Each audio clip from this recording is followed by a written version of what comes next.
much from photographs and phones, but the amount of micros, I think it's the first time. And I'm not a politician, obviously. They're used to this stuff. We are not. But I'm extremely grateful to be back in India. I'm very grateful because we have been friends for many, many years.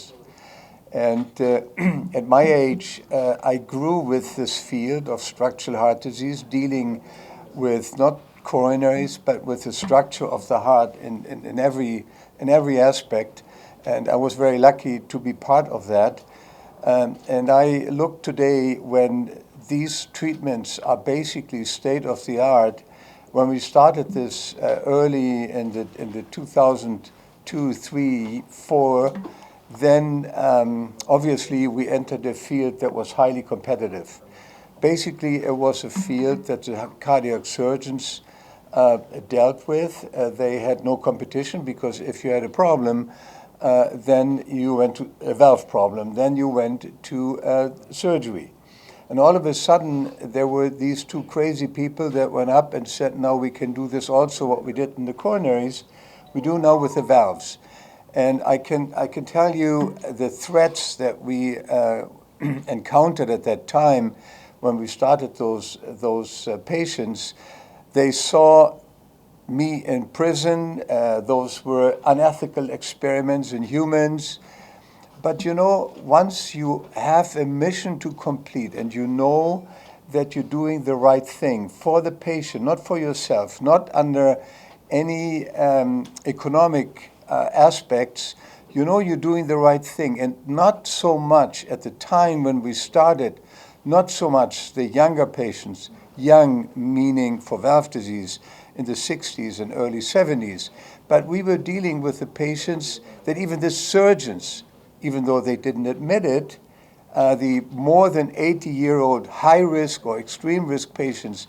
చాలా మంది ఎక్కువ వయసు ఉన్న వాళ్ళు కొందరికి ఆపరేషన్కి fit లేక చనిపోతుండ్రి.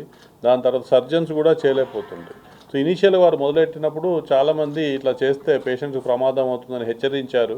వారికి చాలా థ్రెట్స్ కూడా వచ్చినాయి. అయినప్పటికీ కూడా హీ ఫెల్ట్ పేషెంట్స్కి ఇది బాగుంటుంది ఫ్యూచర్లో అని దాన్ని కంటిన్యూ టు వర్క్ చేసి దాని మీద ఈ స్టేజ్కి తెచ్చారు. అంటే ఒకప్పుడు ప్రొసీజర్ చేస్తే 25% మంది చనిపోయే ప్రొసీజర్కు ఇప్పుడు మనం లెస్ దెన్ 1% మంది చనిపోయే స్టేజ్కి తెచ్చాము ప్రొసీజర్. ఇవన్నీ కూడా ఎలా వినారంటే ఎబరాడ్ గ్రూప్ లాంటి సీనియర్స్, మార్టిలియాన్ అని ఇంకొక అతను వేరే ప్లాట్ఫామ్స్లో వర్క్ చేసుకుంటూ, వాల్వ్స్లో ఇంప్రూవ్మెంట్ చేసుకుంటూ, టెక్నాలజీలో అభివృద్ధి చేసుకుంటూ ఈ సిక్ పేషెంట్స్కి కూడా మనం కాపాడగలుగుతున్నాం.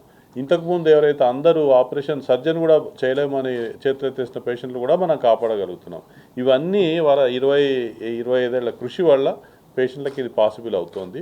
ఇది వారికి ఎందుకు ఇలా ఇష్టం అంటే ఇండియాలో కూడా ఈ జబ్బు పెరుగుతోంది, వయసు కూడా ఎక్కువ మంది బతుకుతున్నారు కనుక ఇండియాకు కూడా ఈ ప్రొసీజర్ చాలా రిలవెంట్.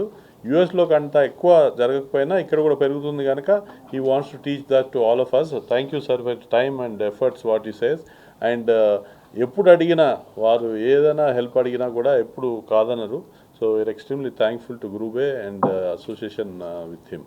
సార్ ఫరంక్ సార్ ఏం చెప్పారంటే ఇండియాలో ఈ ఏజ్ ఎక్కువైనా కొద్దీ ఆర్టరీలో బ్లాక్స్ వచ్చినప్పుడు కాల్షియం బాగా జమ అయిపోయి ఇంతకుముందు గట్టిపడిపోవడం వల్ల ప్రొసీజర్లు అన్నీ ఈజీగా జరగకపోతుండే. ఇప్పుడు దాని కాల్షియం కట్టింగ్కు ఐవీఎల్ అని, షాక్ వేవ్ లిథోట్రిప్సీ అని, వేరే కట్టింగ్ బలూన్స్ అని వేరే రకాలు వచ్చినాయి. దాని లోపల సన్నటి క్యాథెటర్ వేసి ఇమేజ్ చేసి చూసి ఆ కాల్షియం ఎట్లా ఉంది, దానికి ఏ విధంగా స్టెంట్ అమర్చాలా అనే పద్ధతులన్నీ నేర్చినాం. మెయిన్ రక్తనాళంలో బ్లాక్ ఉన్నా, మల్టిపుల్ దాంట్లో బ్లాక్ ఉన్నా, ఆపరేషన్ ఫిట్ లేకున్నా వాళ్ళందరినీ కూడా మనం కాపాడగలుగుతున్నాం. ఇంకా ఏంటంటే ఈ మధ్య డ్రగ్గులిటింగ్ బలూన్లని కొత్తగా వచ్చినాయి. సన్న వెసల్స్ ఎక్కడైతే స్టెంట్ పెట్టరాని చోట కూడా ఆ స్పెషల్ బలూన్లు వాడి పేషెంట్ని కాపాడగలుగుతున్నాం ఇది చెప్పారు. తర్వాత సుశీల్ ఏం హైలైట్ చేశారంటే మన ఇండియాలో యంగ్ పీపుల్కి ఎక్కువగా వస్తుంది జబ్బు. హార్ట్ అటాక్లు వెస్టర్న్లో వారు చెప్పింది ఏంటంటే 40 ఏళ్ళ తక్కువ పడిన వాళ్ళు యూఎస్లో తక్కువగా చేస్తుంటే ఇక్కడ ఇండియాలో చాలామందికి 1/3 పాపులేషన్కి కూడా 40-45 ఇయర్స్ ఏజ్ ఉంటారు. కనుక మనం అందరం కూడా ప్రివెంటివ్ మెషర్స్ అనేది డాక్టర్ రమేష్ గారిని చెప్పమంటారు. తర్వాత ఎక్కువ ముందు నుంచే చేస్తే మనం జబ్బు రాకుండా కాపాడుకోగలుగుతాం. సో రేపటి నుంచి ఇప్పుడు మీరు అందరికీ కుతూహలం ఏముంటుందంటే 1500 మంది డాక్టర్లు అక్రాస్ ఇండియాలో ఇది సెకండ్ బిగ్గెస్ట్ మీటింగ్ రిజిస్టర్ చేసుకున్నారు. 23 లైవ్ కేసులు ఉన్నాయి వేరే ప్లేసెస్ నుంచి, ప్లస్ యూఎస్లో 2 సెంటర్స్ నుంచి కూడా ఉంది. తర్వాత ఇండియాలో మల్టిపుల్ చోట్ల నుంచి ఉంది, ఢిల్లీ, ముంబై, చాలా చోట్ల నుంచి ఉన్నాయి. దాంట్లో ప్రత్యేకంగా ప్రొసీజర్లను మనం ఎక్స్ప్లెయిన్ చేస్తుంటాం. అయోటిక్ వాల్వ్లో స్టినోసిస్ నారోయింగ్కే ప్రొసీజర్ చేస్తుంటే ఈ మధ్య లీకేజ్ కూడా కొత్త ప్రొసీజర్ వచ్చింది. దాన్ని ఫస్ట్ టైం ఇండియాలో అయోటిక్ రిగర్జిటేషన్ మన లైవ్ కేస్ ద్వారా అందరికీ మన అమెరికా నుంచి మన లైవ్ డెమాన్స్ట్రేషన్ చేస్తున్నాం. ఇది కాన్ఫరెన్స్ ప్రొసీడింగ్స్ అవి. ఇప్పుడు నేను అన్నట్టుగా ఇంతకుముందు మనము ఎక్కువ యంగ్స్టర్స్లో వస్తుంది. రమేష్ దగ్గుపాటి గారు కూడా we are fortunate to have him. ఆయన ఇండియన్ ప్లస్ అగైన్ యుఎస్లో కూడా మంచి ప్రఖ్యాత ఇన్స్టిట్యూట్కి హెడ్డింగ్ చేస్తున్నారు. చాలాసార్లు వాళ్ళు ఏ మీటింగ్ ఉన్నా ఇక్కడ పేషెంట్స్కి హెల్ప్ కావాలని వచ్చి చేస్తుంటారు. వారి అనుభవాలు ఇండియా యంగ్ పేషెంట్స్కి ఎందుకు వల్ల వస్తుంది, దానికి ఏ విధంగా చేస్తే మనకు బాగుంటుంది అనేది ప్రెస్ మీడియా ద్వారా చెప్పడం అవసరం కనుక వారిని దాని గురించి వివరించమని చెప్పారు. ఆహారం తీసుకోవాలి, కొలెస్ట్రాల్ అనేది తగ్గించుకోవాలి, ఎక్సర్సైజ్ అనేది చేస్తూ ఉంటే రెగ్యులర్గా అది ముఖ్యంగా మనకు హార్ట్ అటాక్స్ చాలా తక్కువగా వస్తాయి.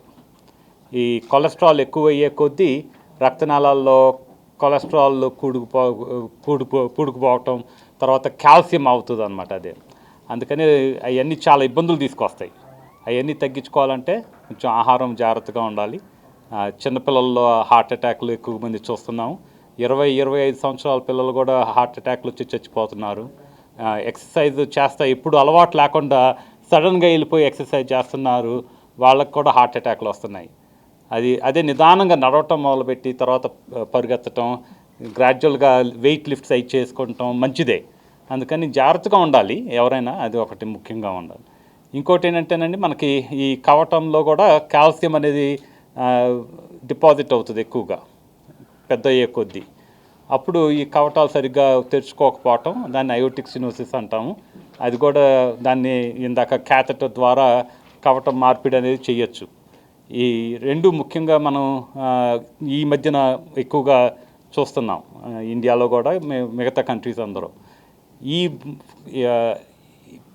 ACVS అడ్వాన్స్ కార్డియోవాస్కులర్ ప్రోగ్రామ్ అనేది ఎందుకు జరుగుతుందంటే, ఈ ప్రాపర్ ఎడ్యుకేషన్ ఉంది కానీ మనకి డాక్టర్లు అవ్వటానికి ఈ కవటం మార్పిడి గురించి, తర్వాత ఎక్కువగా కాల్షియం ఉంటే ఎలా యాక్చువల్గా చాలామంది అంతకుముందు న్యూస్ పేపర్లో చూసుంటారు, ఏదో లేజర్ చేస్తే కరిగిపోతుంది అవన్నీ వస్తాయి మాటలు.